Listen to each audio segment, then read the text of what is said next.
जय हिंद दोस्तों। आज हम शुरुआत करते हैं भारतीय संविधान के भाग 5 के क्रम में। बहुत ही महत्वपूर्ण टॉपिक है आज का और इसकी शुरुआत करते हैं। मंजिल उन्हीं को मिलती है जिनके सपनों में जान होती है, हौसलों से कुछ नहीं होता, पंखों से उड़ान होती है।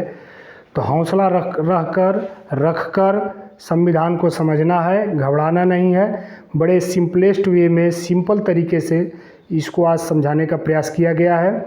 इसको आप जान लेंगे तो अनुच्छेद 74 और 75 बड़े आसानी से समझ जाएंगे। अधिकतर लोग इस चीज़ में कन्फ्यूजन रहते हैं कि मंत्रिपरिषद क्या होता है, मंत्रिमंडल क्या होता है, कैबिनेट मंत्रालय क्या होता है, स्वतंत्र प्रभार क्या होता है, राज्य मंत्रालय क्या होता है।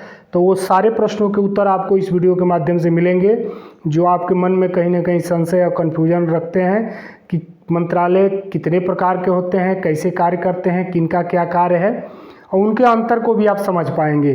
तो बहुत ही रोचकदार और इंटरेस्टिंग वीडियो आज का होने जा रहा है। आइए देखते हैं। आज टॉपिक ही बनाया गया है मंत्रालय। पहला शब्द ही हमने लिखा है मंत्रालय, दूसरा शब्द है सरकार, तीसरा मंत्रिपरिषद, चौथा संसदीय व्यवस्था, पांचवा मंत्रिमंडल और छठा प्रधानमंत्री। तो आप समझ पाएंगे मंत्रिपरिषद को भी और मंत्रिमंडल को भी, दोनों चीज़ आप समझ पाएंगे। उससे पहले हम समझते हैं कि भारत में किस तरह की व्यवस्था लागू है।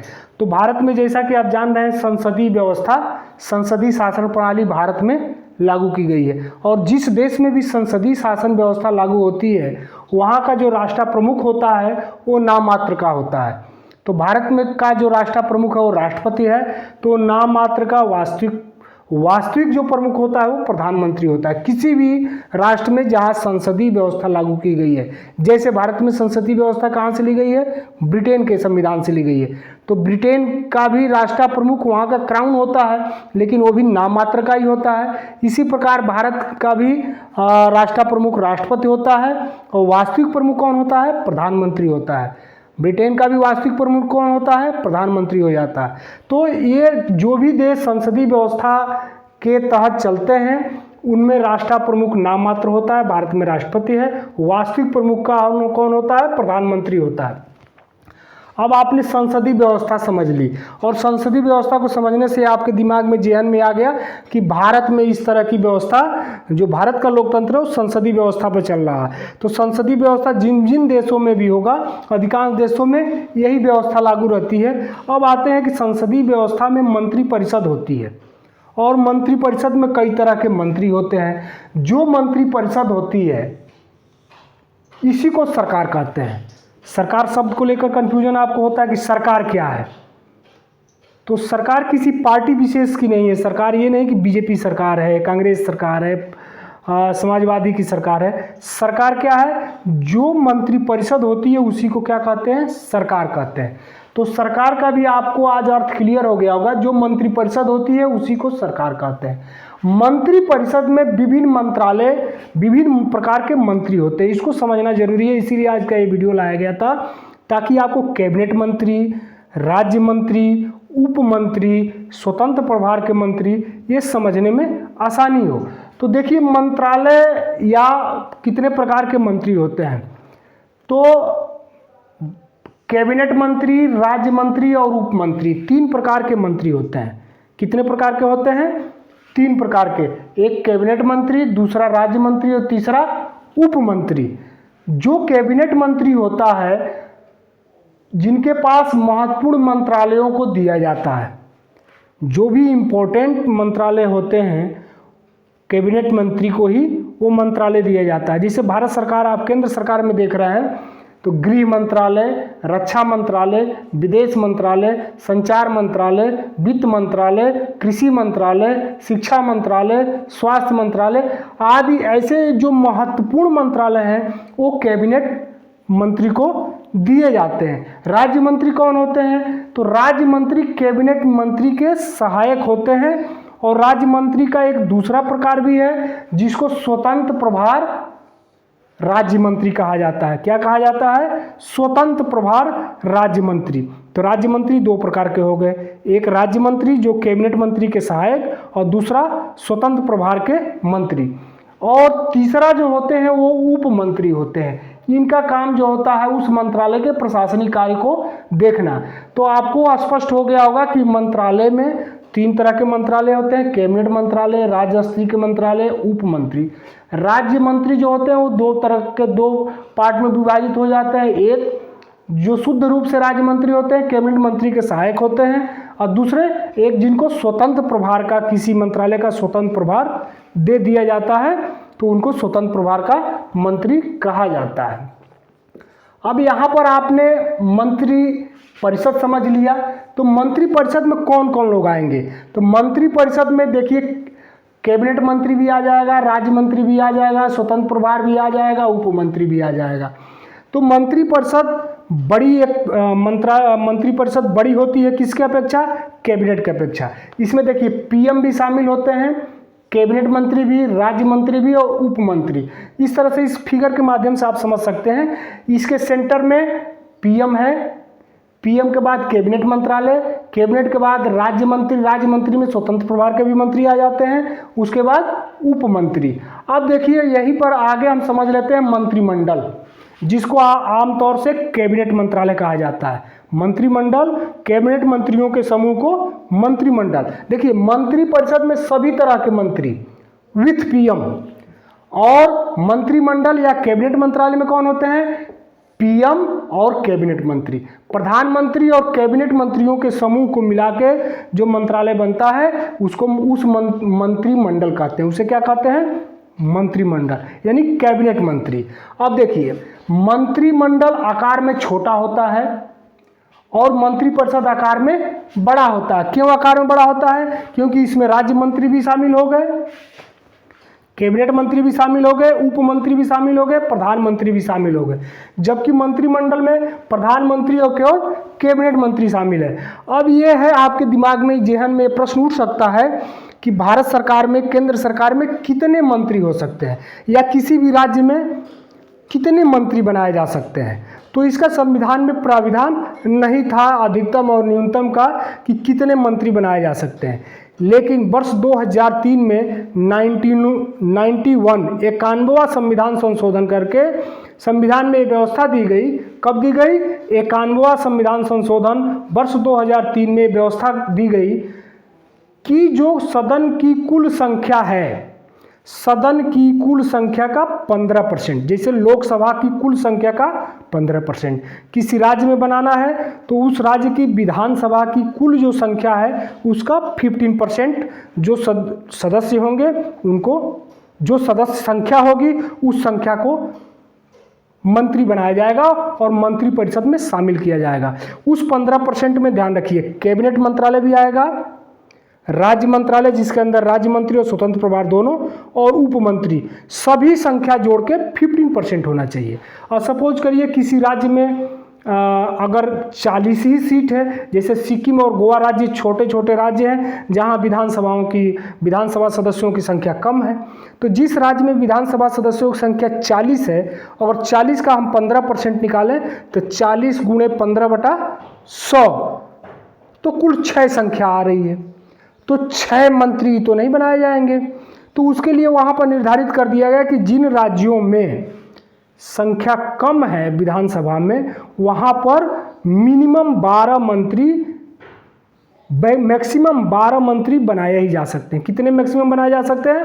वहाँ पर अधिकतम 12 मंत्री बनाए जा सकते हैं। और जहाँ पर संख्या पर्याप्त है तो वहाँ पर एक क्राइटेरिया दिया गया कि 15%। आइए समझते हैं इसको। जैसे ये कब हुआ? 91वां संविधान संशोधन 2003 में संविधान में व्यवस्था दी गई कि मंत्रिपरिषद की अधिकतम संख्या 15% होगी और मिनिमम 12 होगी। कम से कम 12 रखा जाएगा, अधिकतम 15%। सपोज करिए जैसे 5,4,3 ये लोकसभा में निर्वाचित सदस्यों की संख्या है, इसमें 15% से आप गुणा करिए तो 453 मल्टीपुल 15/100। अब इस 100 से क्या होगा, यहाँ पर आकर डेसिमल लग जाएगा। अब 15 पचे 75, 15 चौका 60, लगभग 81 के आसपास 81 पॉइंट समथिंग के आसपास ये फिगर 15% आएगा। यानी कि भारत सरकार, केंद्र सरकार में कुल कितने मंत्री हो सकते हैं? तो 81 मंत्री हो सकते हैं। कितने हो सकते हैं? कुल 81। यानी मंत्रिपरिषद कितनी बड़ी हो सकती है? 81। अब ये टोटल मंत्रिपरिषद की हम बात कर रहे हैं, जिसमें मान लीजिए कि उदाहरण के तौर पर 21 कैबिनेट मंत्री ले लिया गया, 9 राज्य मंत्री ले लिए गए, 20 स्वतंत्र प्रभार के मंत्री ले लिए गए और 15 उप मंत्री ले लिए गए। इस तरह से आप एक आंकड़ा ये दिया गया समझने के लिए। और यहाँ पर जैसे PM 1 होता है, कैबिनेट मंत्रालय 21 है, तो दोनों को योग करेंगे तो यहाँ पर 22 ही होगा। लेकिन यहाँ पर अगर PM 1 ऐड करते हैं, कैबिनेट मंत्री 21 ऐड करते हैं, राज्य मंत्री आप 9 ऐड करते हैं और राज्य मंत्री में प्लस स्वतंत्र प्रभार के मंत्री 20 ऐड कर लेते हैं, उप मंत्री आप एग्जाम्पल के तौर पर 15 लिया गया, तो ये 21 ऐड 22 और 22 और 29, ये आपका 20 20 40, 1 41 और 15 41 और 15 हो जाएंगे आपके 56। तो लमसम मैंने एक एग्जाम्पल हमने दिया समझने के लिए। ये मैक्सिमम कहाँ तक आप ले जा सकते हैं? 81 तक ले जा सकते हैं, 15%। और जैसे राज्यों में देखते हैं तो गोवा और सिक्किम जैसे राज्यों में जहाँ कम ही विधानसभा सदस्यों की संख्या है, तो मिनिमम 15 मंत्री वहाँ मंत्रिपरिषद में रखे जाएंगे, चाहे मिनिमम 12, चाहे वो 12 को कैबिनेट मंत्री का दर्जा दे दिया जाए। ये भी संभव है कि 12 के 12 को कैबिनेट मंत्रालय दे दिया जाए, उसमें 10 को कैबिनेट दे दिया जाए, 2 को राज्य मंत्री दे दिया जाए, जैसा भी डिस्ट्रीब्यूशन उस राज्य की स्थिति के अनुसार हो जाए। अब आइए देखते हैं कि हमने समझ लिया कि संसदीय व्यवस्था में राज्य या कोई देश कैसे अपना शासन चलाता है। राष्ट्रपति या प्रदेशों में राज्यपाल नाम मात्र का होता है। केंद्र में प्रधानमंत्री वास्तविक प्रमुख होता है, राज्य में मुख्यमंत्री वास्तविक प्रमुख होता है। अन्य देशों में जहां ये व्यवस्था लागू है वही है। संख्या इस तरह से मंत्रियों की निर्धारित होगी। मंत्रिपरिषद में ये शामिल होंगे। सरकार किसको कहते हैं? मंत्रिपरिषद को कहते हैं। मंत्रालय, कैबिनेट, राज्य मंत्री, उप मंत्री होता है। राज्य मंत्री 2 प्रकार के होते हैं, कैबिनेट मंत्री के सहायक और स्वतंत्र प्रभार। मुख्य मंत्रालयों, इनका कैबिनेट मंत्री जो मुख्य मंत्रालय होते हैं इनके पास दिए जाते हैं। अब प्रधानमंत्री को भी यहाँ समझना जरूरी है कि प्रधानमंत्री क्या होता है, तब आपको और स्थिति स्पष्ट हो जाएगी। देखिए, प्रधानमंत्री की जो नियुक्ति करता है वो राष्ट्रपति करता है, अपॉइंट करता है। अब यहाँ पर ये अपॉइंट मैंने नियुक्ति शब्द को समझना है। प्रधानमंत्री का चयन नहीं होता है, प्रधानमंत्री का चुनाव नहीं होता है। प्रधानमंत्री क्या होती है? शब्द ध्यान रखना है, अपॉइंटमेंट। क्या होता है? अपॉइंटमेंट, माने प्रधानमंत्री की नियुक्ति होती है। नियुक्ति कौन करता है? राष्ट्रपति करता है।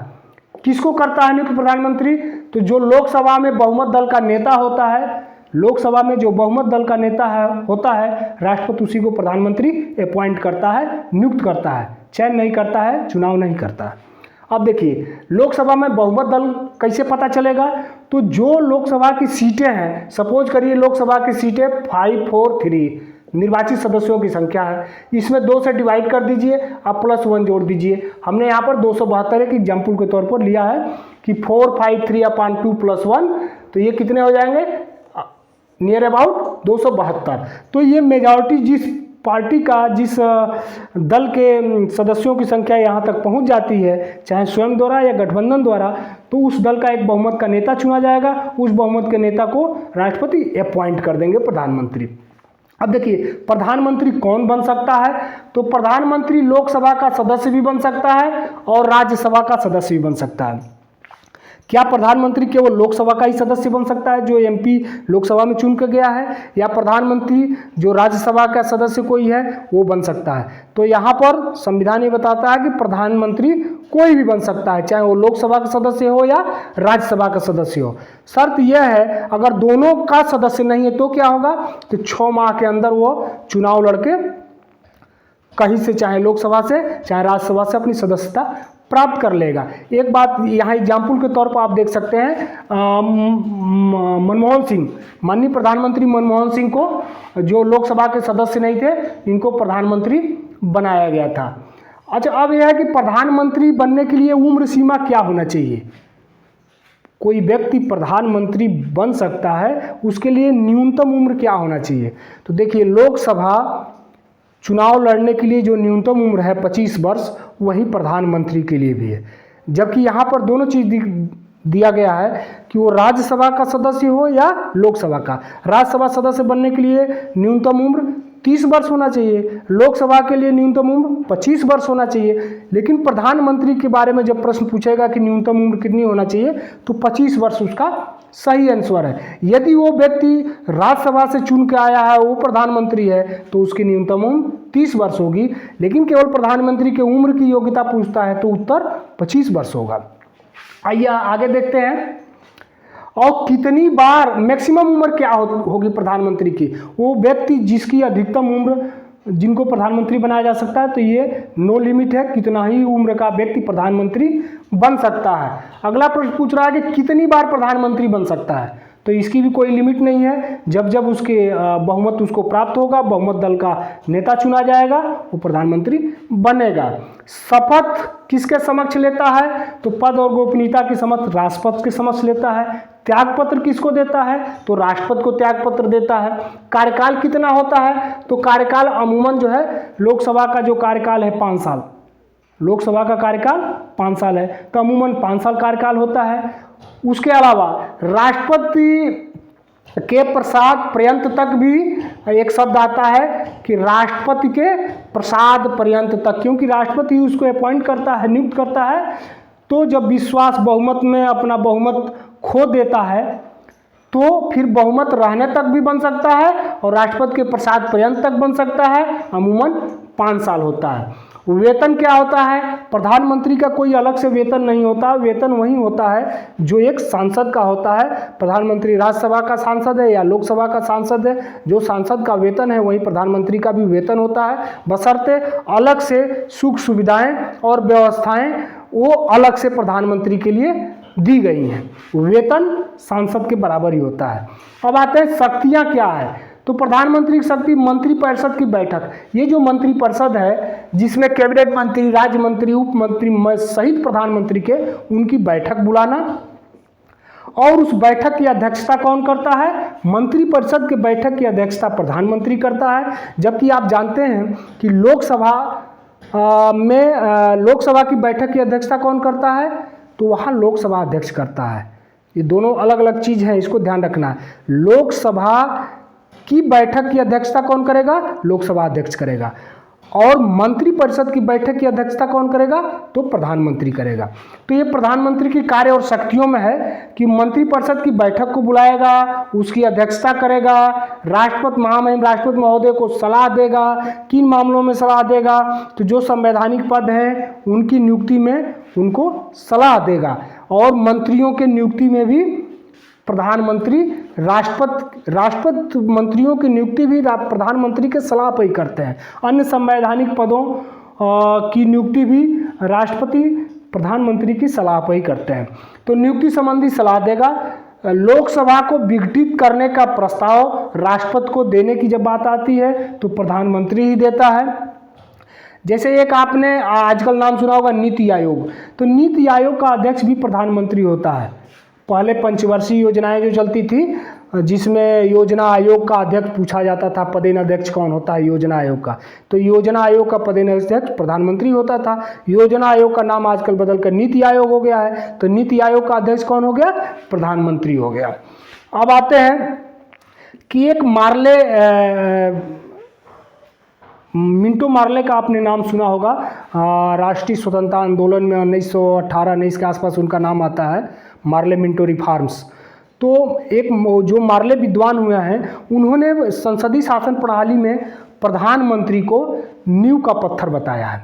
मार्ले, याद रखिए, मार्ले जो विद्वान हुए हैं, जो भारत में मार्ले मिंटो रिफॉर्म्स आया था 1918-19 के आसपास, तो उस विद्वान स्कॉलर मार्ले ने प्रधानमंत्री पद को संसदीय व्यवस्था में नींव का पत्थर बताया है। किसने बताया है? मार्ले ने, नींव का पत्थर। और प्रधानमंत्री के बारे में एक और कहा जाता है कि प्रधानमंत्री मंत्रिपरिषद का सूरज है, तारा है। प्रधानमंत्री मंत्रिपरिषद का तारा है। कैसे तारा है?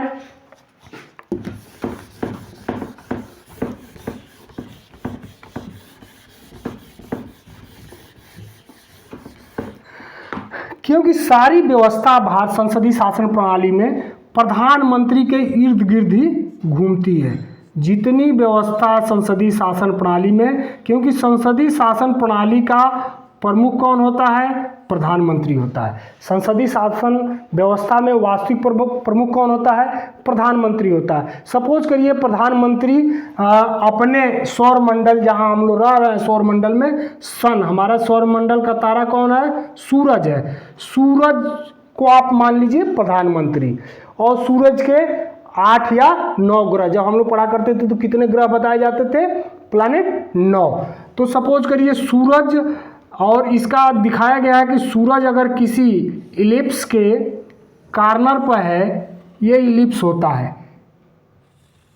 इसको सर्किल ना कह के इलिप्स कहा जाता है, कुछ अंडे के आकार की तरह का इसका फिगर होता है। तो अगर प्रधानमंत्री यहाँ पर है तो जो 8 ग्रह हैं, 8 ग्रह का मतलब समझ लीजिए कि मंत्रिपरिषद। कौन?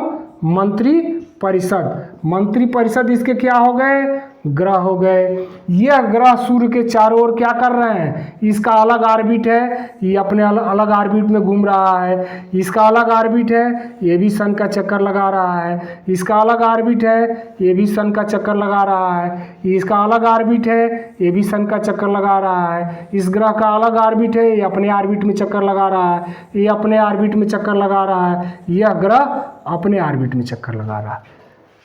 तो आप समझ गए होंगे कि प्रधानमंत्री को स्टार कहा गया है। ये ग्रह मंत्रिपरिषद के इर्द गिर्द, मंत्रिपरिषद के जितने मंत्री होते हैं, कैबिनेट, राज्य, उप मंत्री, सब इसके इर्द गिर्द ही रहते हैं। मेन जो लाइट है, फोकस है, जो रोशनी देने का काम है, वो सन का ही है। इतना महत्वपूर्ण ये पद है प्रधानमंत्री का संसदीय शासन व्यवस्था में। इस एग्जाम्पल से आप समझ सकते हैं।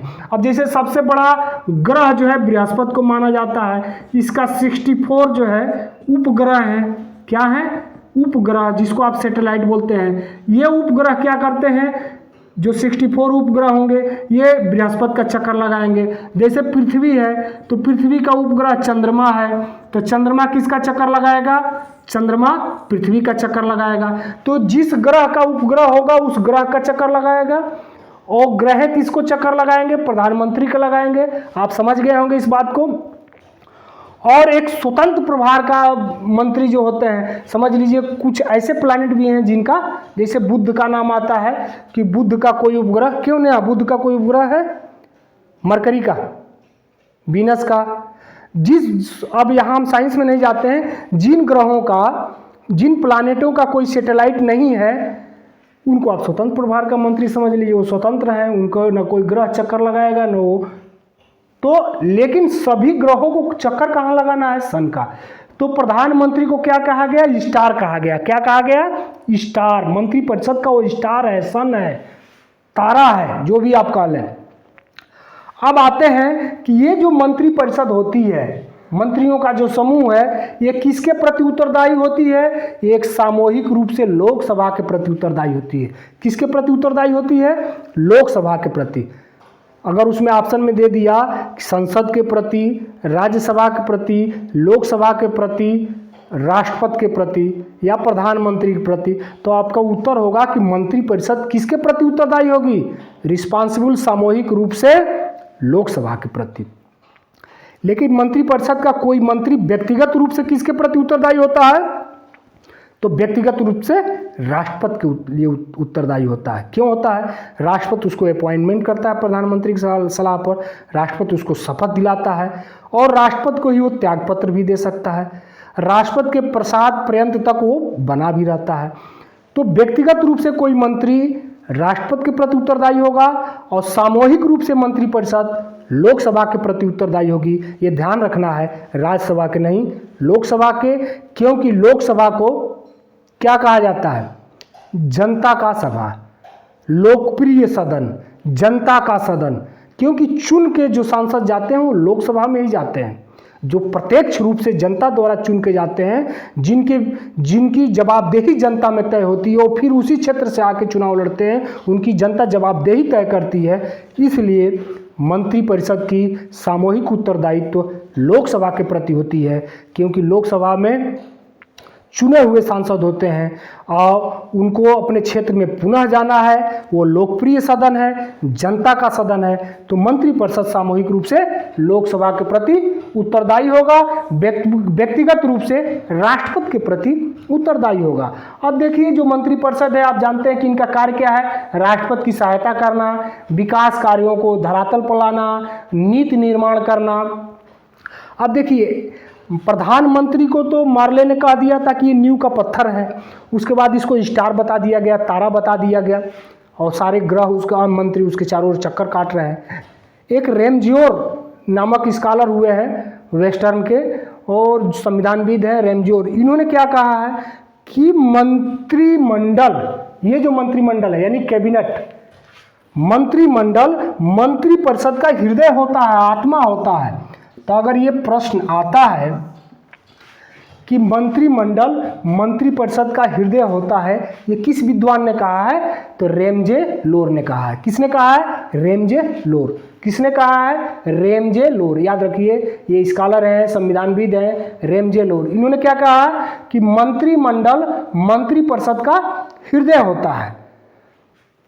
अब देखिए कैबिनेट मंत्रालय, देखिए आकार में छोटा होता है लेकिन फैसला लेने की शक्ति मंत्रिपरिषद से ज़्यादा होती है। वास्तविक एजेंडा कैबिनेट मंत्रालय ही तय करता है।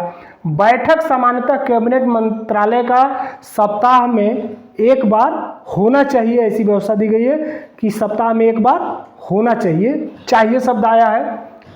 और एक शब्द आता है किचन कैबिनेट, ये मीडिया का शब्द है, इसको जानना जरूरी है। किचन कैबिनेट क्या होता है, कभी कभी आप देखते होंगे अनेक कार्यकालों में आपने देखा होगा प्रधानमंत्री के कि चाय पर बुला लिया जाता है और नीतिगत फैसले कर लिए जाते हैं, बाद में उसको मंत्रिपरिषद से अवगत कराया जाता है, मंत्रिपरिषद पास कर देती है। तो ये किचन कैबिनेट शब्द भी मीडिया का निकाला हुआ शब्द है, किचन कैबिनेट। कैबिनेट का मतलब समझिए, कैबिनेट का मतलब होता है एक केबिन। कैबिनेट का मतलब आप हो सकता है न सुने हो, और ये आपके दिमाग में ये शब्द अगर याद करते हैं तो बैठ जाएगा कि कैबिनेट मंत्रालय क्या होता है। कैबिनेट का मतलब होता है केबिन। केबिन का मतलब एक बंद कमरा।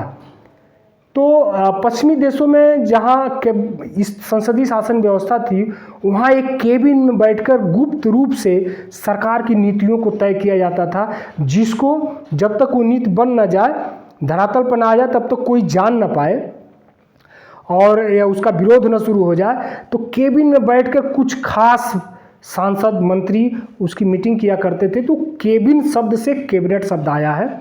और किचन कैबिनेट का मीडिया द्वारा प्रसारित शब्द है कि चाय पर बुला लिए, अपने घर पे ही जो है कोई नीति पर फैसला कर लिया गया। तो ये शब्द आपको रोचक बनाएगा लेक्चर को, इसलिए हमने इसमें डाल दिया।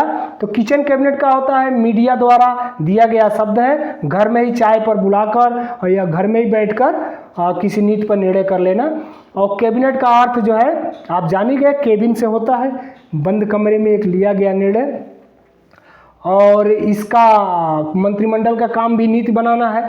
देखिए लोकसभा अध्यक्ष जो होता है वो लोकसभा की अध्यक्षता करता है, और मंत्रिपरिषद की अध्यक्षता कौन करता है, प्रधानमंत्री। दोबारा बता रहा हूँ, लोकसभा अध्यक्ष लोकसभा की अध्यक्षता करता है और मंत्रिपरिषद की अध्यक्षता कौन करेगा, प्रधानमंत्री। तो ये ध्यान देने वाली चीज़ है। तो उम्मीद है आपको जो है आज का लेक्चर पसंद आया होगा और आपने सारी चीज़ें समझ ली होगी। आप इसको स्क्रीनशॉट ले लीजिए, नोट कर लीजिएगा, या स्क्रीनशॉट ले भी लिए होंगे। आपने मंत्रालय समझ लिया क्या होता है, सरकार क्या होता है, मंत्रिपरिषद क्या होती है, संसदीय व्यवस्था क्या होती है, ये मंत्रिमंडल क्या होता है। मंत्रिपरिषद और मंत्रिमंडल में आप बेहतर तरीके से समझ पाए होंगे डिफरेंस क्या है, प्रधानमंत्री क्या होते हैं, कैसे बनते हैं, कब तक रहते हैं, क्या उनके अधिकार और कार्य है, संसदीय शासन व्यवस्था क्या है। और 2-3 स्कॉलर और विद्वानों के आपने स्टेटमेंट देख लिया। आपको लेक्चर अच्छा लगा होगा, रोचक लगा होगा। ये हमने इसलिए बताना उचित समझा कि जब हम अनुच्छेद 74 और 75 पढ़ेंगे तो बार बार मंत्रिपरिषद और मंत्रिमंडल शब्द आएगा, तो वहाँ पर आप कंफ्यूज ना हो, इसलिए हमने ये लेक्चर लेना उचित समझा। और उम्मीद है आपको ये लेक्चर पसंद आया होगा। सभी को जय हिंद, थैंक यू।